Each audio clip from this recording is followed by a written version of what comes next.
Welcome back. સ્વતંત્રતાના 75મા વર્ષને લઈને દેશભરમાં આઝાદી કા અમૃત મહોત્સવ મનાવવામાં આવી રહ્યો છે। ત્યારે અમદાવાદના ઇન્કમટેક્સ વિભાગ દ્વારા એક કવિ સંમેલનનું આયોજન કરાયું। આ કાર્યક્રમમાં મોટી સંખ્યામાં જાણીતા કવિઓ ઉપરાંત નામચીન લોકો હાજર રહ્યા હતા। ઇન્કમટેક્સ વિભાગ દ્વારા આયોજિત આ કાર્યક્રમમાં અલગ અલગ કવિઓએ પોતાની કવિતાઓના સૂર રેલાવ્યા હતા, તો અધિકારીઓએ પણ જુદા જુદા કાર્યક્રમો રજૂ કર્યા હતા।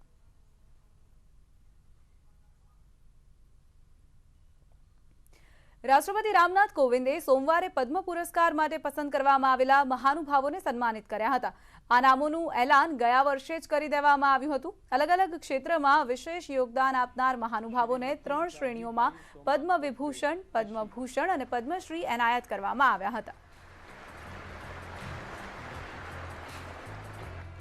श्री कनकाराजू कला लोक नृत्य, श्री नंदा पृष्टि समाज सेवा,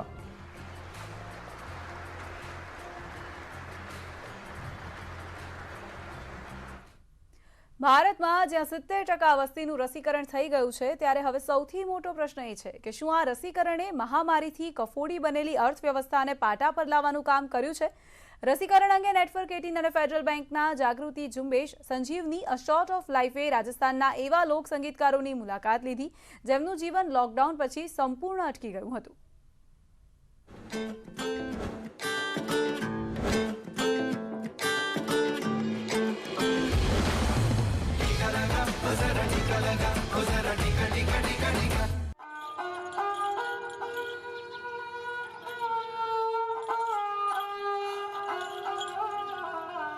ब्राह्मण हत्था की सुरीली धुन राजस्थान के अनगिनत लोक संगीत कलाकारों के लिए लगातार लगने वाले लॉकडाउन बड़ी मार साबित हुए, खासतौर पर भोपा समुदाय के लिए जो बख्शीश पर जीवन बसर करते आए हैं। हमारा सब खानदानी पेशा यही है। हम तो पढ़ बांधते, जागरण करते, पाबू जी का पढ़ लगाते, पढ़ भोपा मिनक है। हम तो ऐसे भी जाते गांव में, घरों में भजन भाव करते हैं, जो मर्जी देते वो भी लेते। कोई मना नहीं करता, आप मना ही करते देते, वो घर में पढ़ते हैं। अरे भाई कोरोना के टाइम फिरता नहीं रहो। बाजार में घूमने जाता था तो वही भी दुकान में बंद थी तो बुरा हाल था। दूसरी रोजगार हमारे पास में है नहीं, खेती पाती मजदूरी में हमारे पास में है नहीं। मैं तो मारवाड़ में यही गाना बजाना ही करते हैं, पढ़ बांधते, उसमें गुजारा चलता। हमारा वही बंद हो गया था। मैं मांग कर खाते, वो जा नहीं सकते।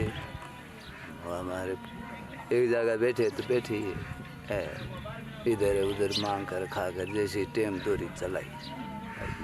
और हमारे बेरोजगार जाती है नहीं, हमारे पढ़ा लिखा नहीं, इसी धनी से मांग कर खाते खाते ला रही हुई जाती है। उनके लिए हमने गरीबी संस्था जो उनके लिए राशन किट की सामग्री का वितरण किया था, जिसमें 5 किलो आटा था और जीरा, धनिया और साथ में मिर्च वगैरह सारी थी। और जिनके पास कोई मुख्य कमाने का कोई साधन नहीं है, इन लोगों के साथ हमने जो है राशन वितरण का काम किया था।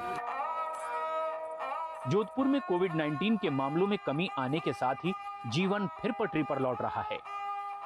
साथ ही ज्यादातर लोगों को टीके की पहली खुराक लग चुकी है। अभी तो बहुत अच्छा है। अभी तो यहाँ जाते हैं तो मिलता भी है, बाजार भी खुला है तो जानते हैं तो हमारे को मिलता है रोजी रोजगार।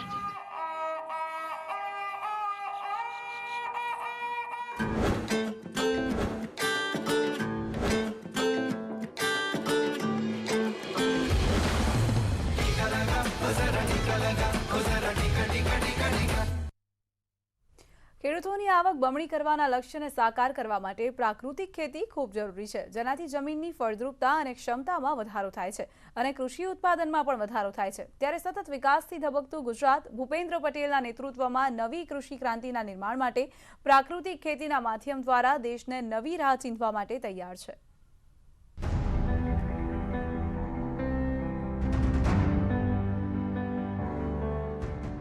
વિકાસની હરણફાળ ભરતું આપણું ગુજરાત,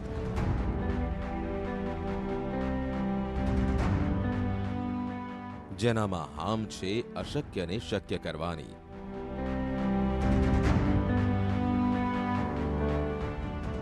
સાહસ છે ઐતિહાસિક નિર્ણય લેવાનો। ગુજરાત સરકાર ખેડૂતોની આવકને બમણી કરવાના લક્ષ્ય સાથે જગતના તાતને સમૃદ્ધ કરવાની દિશામાં પૂર્ણ ક્ષમતાથી કામ કરી રહી છે, જે દૂરંદેશી નેતૃત્વ, વિઝનરી માર્ગદર્શનમાં અસરકારક કૃષિ વ્યવસ્થાપન, કૃષિ ઉત્પાદનની અનિશ્ચિતતામાં ઘટાડો, કૃષિ ખર્ચમાં ઘટાડો થાય તે રીતે હર હાથ કો કામ હર ખેત કો પાણીના દ્રઢ સંકલ્પ સાથે વાવણીથી વેચાણ સુધી ગુજરાત સરકાર રાજ્યના લાખો ખેડૂતોની પડખે ઊભી છે. સંનિષ્ઠ સરકાર હરેકની દરકાર કરતી ભૂપેન્દ્ર પટેલની સરકારે પ્રાકૃતિક ખેતીમાં ગુજરાતને અગ્રેસર બનાવ્યો છે. પણ પ્રાકૃતિક ખેતી તરફ વળવાનું કારણ કે આપણું જો ભવિષ્ય સુધારવું હશે તો આપણે આ પ્રાકૃતિક ખેતી તરફ વળ્યા વગર છૂટવો નથી. આપણા ખેતરો પણ ધીમે ધીમે બંજર થતા જાય. ઘણી વખત બૂમો પડે કે હવે ખેતરમાં કંઈ પાકતું નથી, અત્યાર સુધી પાકતું તો હવે કેમ નથી પાકતું. એની પાછળ પણ જો કંઈક હોય તો મને લાગે છે ત્યાં સુધીના યુરિયા અને દવાઓના છંટકાવના કારણે આ આપણું જે જમીન છે એ પણ ઓછી ઉપદ્રવ થતી જાય છે. અને પ્રાકૃતિક ખેતીના કારણે આપણે ભવિષ્ય રાજ્યના તમામ તાલુકામાં પ્રાકૃતિક ખેતી માટે દેશી ગાય નિભાવ માટેની સહાય અને પ્રાકૃતિક ખેતીમાં જીવામૃત બનાવવા માટે ખેડૂતોને સાધન સહાયની કીટ આપી રહી છે ગુજરાત સરકાર. ગાય આધારિત પ્રાકૃતિક ખેતી કરનારા ખેડૂતો માટે ગુજરાત સરકાર આપી રહી છે સહાય, જે અંતર્ગત દેશી ગાયના નિભાવ માટે ખેડૂતોને પ્રતિમાસ 900ની સહાય આપવામાં આવે છે. એટલું જ નહીં, પ્રાકૃતિક કૃષિ માટે દેશી ગાય આધારિત જીવામૃત અને ઘન જીવામૃત બનાવવા માટે ખેડૂતોને ₹1350ની સાધન સહાય આપવામાં આવે છે. આ યોજના અંતર્ગત ખેડૂતોને મળે છે વાર્ષિક ₹10,800ની સહાય. યોજના પાછળ 213.57 કરોડનો ખર્ચ કરવાનો લક્ષ્યાંક ધરાવે છે. આ કૃષિલક્ષી યોજનાઓ ખેડૂતોને પ્રાકૃતિક કૃષિ માટે નવું બળ પૂરું પાડી રહી છે. કૃષિ ઉત્પાદનોમાં પ્રોસેસિંગ અને વેલ્યુ એડિશન કરવા સાથે માર્કેટિંગ વ્યવસ્થા ઊભી કરવામાં આવી છે. સરકારે ખેડૂતોના ક્લસ્ટર ઊભા કરવા માટે રાજ્યમાં 100 ફાર્મર પ્રોડ્યુસર ઓર્ગેનાઇઝેશન FPO સ્થાપવાનો લક્ષ્યાંક રાખ્યો છે. આ પદ્ધતિથી ખેડૂતોને ખેતીના ખર્ચમાં અંદાજિત 30થી 50% જેટલો ઘટાડો થાય છે. ઝેરી જંતુનાશક દવાઓ અને રાસાયણિક ખાતરનો વપરાશ નહિવત થાય છે. ન્યૂઝ 18ની ટીમ પહોંચી અરવલ્લી જિલ્લામાં. અહીં માલપુર તાલુકાના વાસજીપુર ગામના એન્જિનિયરમાંથી ખેડૂત બનેલા ભાવેશભાઈ પટેલને મળ્યા કે જેઓ પ્રાકૃતિક ખેતી કરી બમણી આવક મેળવી રહ્યા છે. તેમણે આત્મા પ્રોજેક્ટ અંતર્ગત તાલીમ મેળવીને ઘઉંની સજીવ ખેતીમાં વધુ ઉત્પાદન મેળવવામાં સફળતા મેળવી છે. જો આ પદ્ધતિથી જો ખેડૂત ખેતી કરતો થઈ જશે તો આગામી જે મોદી સાહેબે સપનું જોયું છે કે ભાઈ 2022 સુધીમાં ખેડૂતોની આવક બમણી થાય એ 100% તદ્દન સાચી વાત છે. મારી થઈ ચૂકી છે અને હું છેલ્લા 2 વર્ષથી રાત દિવસ સુભાષ પાલેકર ઝીરો બજેટ ખેતી તરફ હું આ કાર્ય કરી રહ્યો છું. જોયું ને, પ્રાકૃતિક ખેતી જ ભારતની શ્રેષ્ઠ પરંપરાગત ખેતી છે.